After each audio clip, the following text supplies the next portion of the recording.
Hello student, स्वागत है आप सभी का आज के सेशन में। कैसे हैं आप सभी लोग? चलिए बच्चे स्टार्ट करते हैं आज की खबरों को पढ़ना। सबसे पहले न्यूज़ जो है, आपको एक इंटरनेशनल लेवल पे हुई एक्सरसाइज का नाम याद रखना है। ठीक है, एक्सरसाइज का नाम है ओशियन स्काई 2025। इसे इसलिए याद रखना पड़ रहा है क्योंकि इसमें बच्चे इस बार भारत के द्वारा हिस्सा लिया गया है।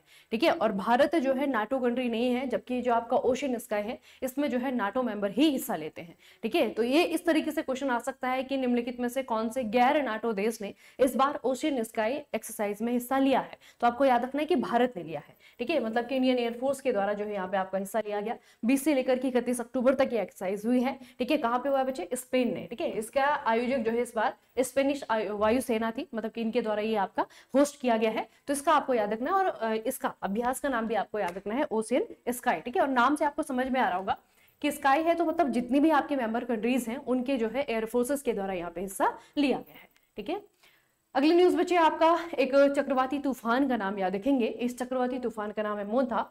ये कहाँ पे आया है? ये है आपका बंगाल की खाड़ी में। बंगाल की खाड़ी में उत्पन्न हुआ है चक्रवाती तूफान मोंथा, और यह है 2025 का पहला बड़ा चक्रवात है जो कि बंगाल की खाड़ी वाले क्षेत्र में विकसित हुआ है। इससे कौन से स्टेट हैं जो कि इफेक्ट हुए हैं? इसमें आपका आंध्र आता है, उड़ीसा आता है, तमिलनाडु आता है। ठीक है, आसपास के इलाकों में भारी बारिश जो है आपका दिखा गया। ठीक है, तो ये आपको याद रखना बच्चे मोथा। उसके अलावा जो क्वेश्चन आता है यहाँ से वो आता है कि जैसे मोथा नाम है ये किसने रखा है? तो मोथा नाम जो है आपका दिया गया है थाईलैंड के द्वारा। ठीक है, थाईलैंड ने जो है इस चक्रवात को नाम दिया है। अगली न्यूज बच्चे आपके स्टेट से है। स्टेट है आपका जम्मू और कश्मीर। ठीक है, अक्टूबर 2025 में जम्मू और कश्मीर में 150 साल पुरानी दरबार मूव परंपरा को 4 साल के अंतराल के बाद बहाल कर दिया गया। बहाल में समझते हैं ना, दोबारा से रिज्यूम कर दिया गया है, स्टार्ट कर दिया गया है।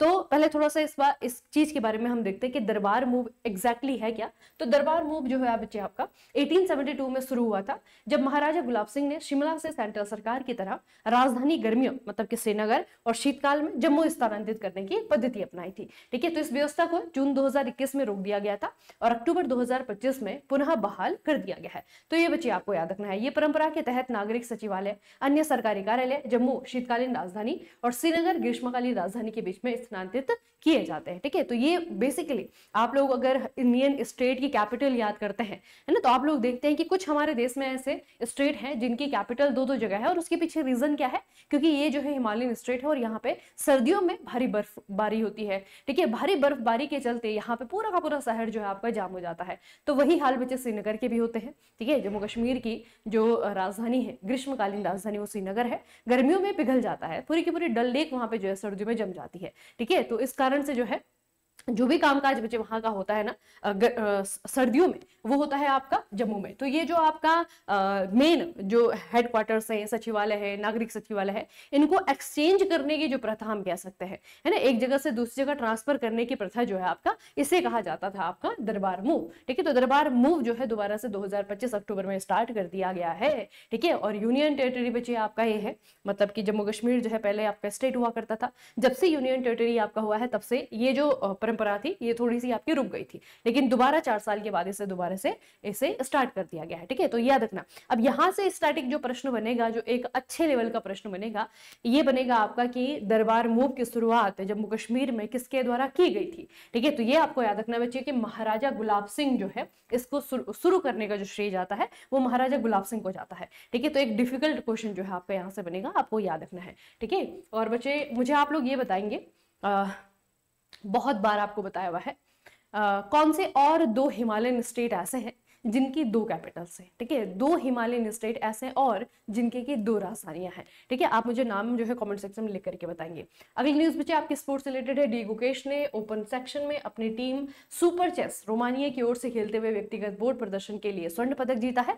दिव्या देशमुख अगेन इंडियन खिलाड़ी है। इन्होंने महिला सेक्शन में अपनी टीम कैसल चेस मोन्टो कार्लो यानी कि मोनाको की ओर से खेलते हुए व्यक्तिगत बोर्ड प्रदर्शन के लिए गोल्ड मेडल जीता है। तो बेसिकली दोनों ही बच्चे आपका यहाँ पे गोल्ड मेडल जीता है। ठीक है, और दोनों ही जो है आपके भारत के खिलाड़ी हैं, लेकिन जहां पे जिस टूर्नामेंट में एक आपका खेल रहे हैं ना, ये अलग टीम को जो है लीड कर रहे हैं। जैसे कि आपके जो डी गुकेश हैं, ये रोमानिया की टीम को जो है आपका लीड कर रहे हैं, और दूसरी जो आपके दिव्या देशमुख है, ये जो है आपका मोनाको की टीम को लीड कर रही हैं। ठीक है, तो दोनों को बस आपको याद रखना है कि इन दोनों ने जो है आपका ओपन सेक्शन, ठीक है, इन्होंने जो है आपका यहाँ पे गोल्ड मेडल दोनों ने अपनी अपनी टीम के लिए जीता है। ठीक है, और ये बच्चे आपका कहाँ पे हुआ है? ये हुआ है आपका ग्रीस में। ठीक है, अगली न्यूज बहुत इंपॉर्टेंट है, एनवायरमेंट से रिलेटेड है। सर्वोच्च न्यायालय ने झारखंड को जैव विविधता और लौह अयस्क भंडारों से समृद्ध सारंदा वन के 314 वर्ग किलोमीटर क्षेत्र को उसके नाजुक परिस्थिति के तंत्र की रक्षा के लिए वन्य जीव अभ्यारण्य घोषित करने का आदेश दे दिया है। ये बच्चे आपको याद रखना है।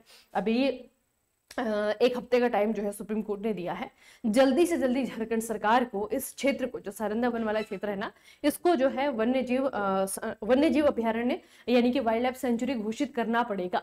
ठीक है, इसके पीछे बहुत सारे रीजन है, क्योंकि बहुत ही हाईली सेंसिटिव जोन जो है आपका ये है।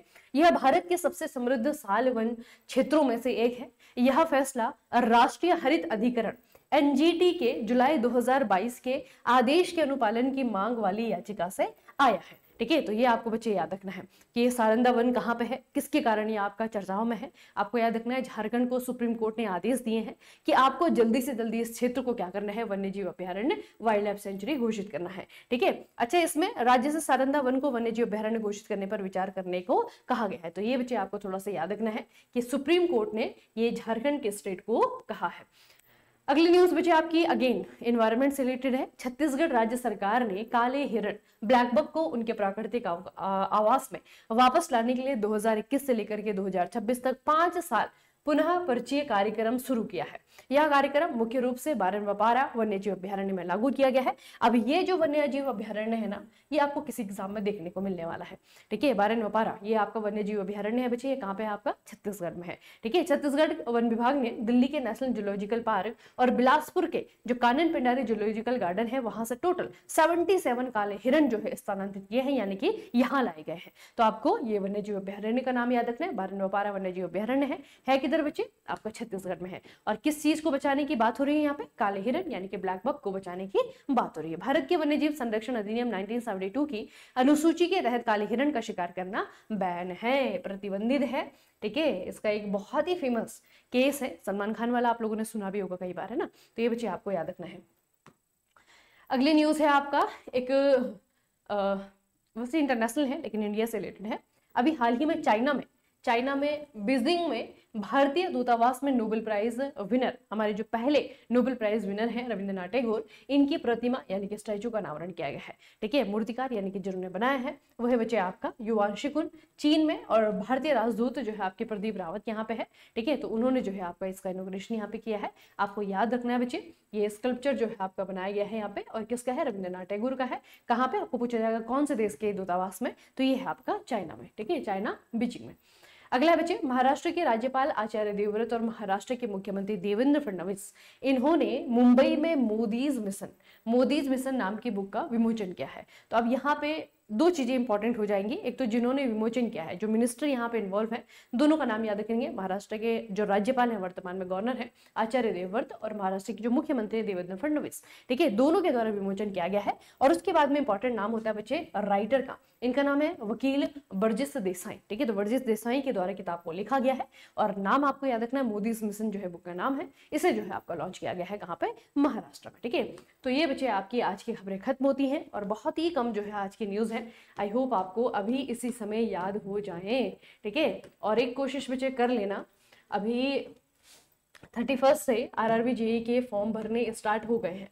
ठीक है, अभी तक जैसे आपकी जर्नी रही, बाकी एग्जाम्स में आप लोग फंसे रहे, या फिर आरआरबी जेईई को लेकर के जो है आपकी अनिश्चितताएं रही, हमें नहीं मालूम था कि कब जो है नोटिफिकेशन आएगा, कब क्या होगा है ना। तो बहुत सारे जो है आपके डायलेमा के साथ में, डाउट के साथ में आप लोग प्रिपरेशन कर रहे थे, है ना। लेकिन अब जाकर के बच्चे आपका नवंबर, है ना, मतलब कमर कस लेनी है कि मुझे अपना सिलेबस कंप्लीट करना है, मुझे जो है इसे कम से कम 1-1.5 महीने तक रिवाइज करना है। ठीक है, बहुत इंपॉर्टेंट रोल प्ले होता है बच्चे आपका रिवीजन का। ठीक है, रिवीजन करिए इस वाले पोर्शन को। ठीक है, और जो है अच्छे से जो है सिलेबस कंप्लीट करिए। ठीक है, तो कमर कस लीजिए, बस आपको तैयार रहना है इस बार का जो आरआरबी जेईई है आपका, वो क्लियर करने के लिए। ठीक है, और हर साल जो है ये अपॉर्चुनिटी जो है आपको देखने को मिलेगी, लेकिन अपना समय बच्चे वेस्ट ना करें। ठीक है, जितना भी आपको टाइम मिल रहा है, ये जो आपके बीच में ऐसे बफर जोन आ जाते हैं ना एग्जाम्स के बीच में, एग्जाम होना है फिर नहीं होना है नहीं होना है। ठीक है, कभी 1 महीने लगे हुए हैं, हम बिल्कुल पूरी तरीके से तैयारी में झुके हुए हैं, फिर बीच में बिल्कुल ही किताबें छोड़ दी हैं, तो ये नहीं करना है बच्चे। ठीक है, अब जो है अपने जो स्ट्रैटेजी है, अपना जो टाइम टेबल है, वो जो है बना लीजिए। ठीक है, फाइनल वो जो से कर लीजिए कि हाँ जो है मुझे यही पढ़ना है, मुझे जो है आपकी ये चीज़ें करनी करनी है, ठीक है, और वो जो है बच्चे आप तैयारी आप उस पर जो है आगे चलते जाइए, ठीक है। तो ये बच्चे आपको करना पड़ेगा, नहीं तो आप बहुत पीछे रह जाएंगे। अभी जो है आपके फॉर्म भरने स्टार्ट हो जाएंगे 31 है, ठीक है। और जो वैकेंसीज वाली बात है कि वैकेंसीज बढ़ेंगी घटेंगी, इन चीज़ों पर ध्यान मत दीजिए, ठीक है। कि एटलीस्ट क्या है ना बच्चे, ये जो चीज़ें आपकी है ना वो आपकी एनर्जी को ड्रेन करती हैं, ठीक है। आप जो है इतनी अच्छे से मेहनत करिए, इतना मैं कहूँगी कि लायक अपने आप को बनाइए कि कहीं पे भी अगर 2 वैकेंसीज भी हो तो आपका नंबर वहाँ पे आ जाए, ठीक है। तो इतना जो है आपको मेहनत करनी है, इतना जो है हार्डवर्क आपको देना है, और वो बच्चे आपका फिर लाइफ टाइम के लिए आपकी लाइफ सेट है, आपके घर वालों की लाइफ सेट है, ठीक है। तो वो जो है आप करिएगा। उसके अलावा आरआरबी जेई के लिए जो है आपके CBT 1 के खास करके CBT 1 को बच्चे बहुत ही हल्के में लेते हैं और उसके बाद में फाइनल मेरिट में नाम नहीं आता है। उसके पीछे रीजन क्या है, CBT 1 में जो है अगर आपने अच्छे क्वालिफाई कर लिया, चलिए आपने क्वालिफाई कर लिया, लेकिन कई बार आप लोग देखते हैं कि बच्चा क्वालिफाई कर लेता है लेकिन सारी पोस्टों के लिए क्वालिफाई नहीं कर पाता है, जिसकी वजह से CBT 2 के बाद में जब फाइनल मेरिट बनती है वहां पे बाहर हो जाता है। तो ये वाली गलती नहीं करनी है, CBT 1 को अच्छे से सीरियसली लेना है, ठीक है। अच्छे से अच्छे मार्क्स के साथ में CBT 1 आपके क्वालिफाई करना है। जब अच्छे नंबर के साथ में क्वालिफिकेशन होगा तो वैसी बात है कि सारी की सारी पोस्ट के लिए आप क्वालिफाई कर पाएंगे, और अगर सारी पोस्ट के लिए क्वालिफाई किया होगा तो ज्यादा चांसेस है कि CBT 2 के बाद भी फाइनल मेरिट में आपका नाम आए। तो CBT 1 को हल्के में नहीं लेना है, सिर्फ क्वालिफाई करना है मुझे, ये सोच करके मत चलना मुझे, ठीक है, कि मुझे क्वालिफाई करना है। मैक्सिमाइज करिए अपने स्कोर को, जितना ज्यादा हो सकता है, जितना ज्यादा अपने आप को पुश करना आप कर सकते हैं उतना ज्यादा पुश करिए, ठीक है। अच्छे से जो है आरआरबी जे के लिए तैयारी करिए, CBT 1 में अच्छे से अच्छे मार्क्स लाइए।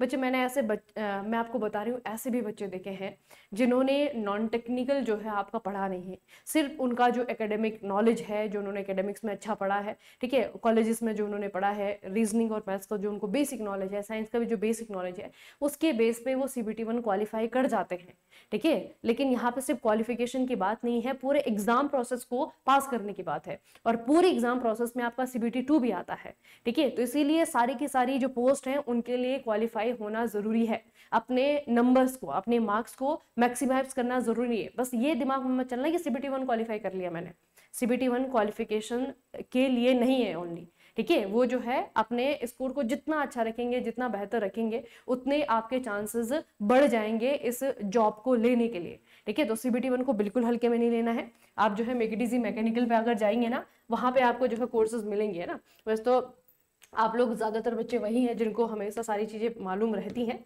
लेकिन एक बार फिर से आपको बता रही हूँ, कोई नया स्टूडेंट है बच्चे तो RRB JEE CBT 1 combo batch आपका चल रहा है। ALP जेईई दोनों के लिए प्रिपरेशन आप लोग कर सकते हैं इसके माध्यम से, ठीक है। रीजनिंग है, मैथ्स है, जनरल साइंस है, जीके है आपका, ठीक है, सब कुछ जो है आपको इस कोर्स में मिलेगा, ठीक है। और बिल्कुल जो है अभी तो कोर्स लगभग जो है आपका खत्म हो गया है, तो लाइव क्लासेस तो आपकी चली गई है, लेकिन एग्जाम से पहले जो है प्रैक्टिस सेशन आपको दिए जाएंगे, ठीक है, गाइडेंस सेशन आपको दिए जाएंगे, तो सब कुछ जो है आपको यहाँ पे देखने को मिलेगा, ठीक है। बाकी आपके अकॉर्डिंग भी जो भी आपकी नीड होगी, जो भी आपको चाहिए होगा, वो चीजें आपको मिलेंगी। और उसके अलावा आरआरबी जेईई CBT 2 के अलग अगर आप लोग करना चाह रहे हैं बच्चे, तो आरआरबी जेईई टेक्निकल जो है बैच आपके लिए है, मैकेनिकल इंजीनियर्स के लिए, ठीक है। और उसके अलावा जो है आपका ये VIP एंट्री भी है, तो ये भी आपको मिलेगा। उसके अलावा मेक इट इजी सिविल बच्चे, हमारा सिविल के लिए जो बच्चे हैं उनके लिए प्लेटफॉर्म है, तो सिविल वाले बच्चे भी जो है ध्यान से सुन लीजिए, आपके लिए जो है कॉम्बो जो ये बैच है ना, वो आपका सिविल पे भी है, जिसमें कि आरआरबी जेईई और ALP है ना, दोनों जगह दोनों के लिए जो है आपकी प्रिपरेशन चल रही है।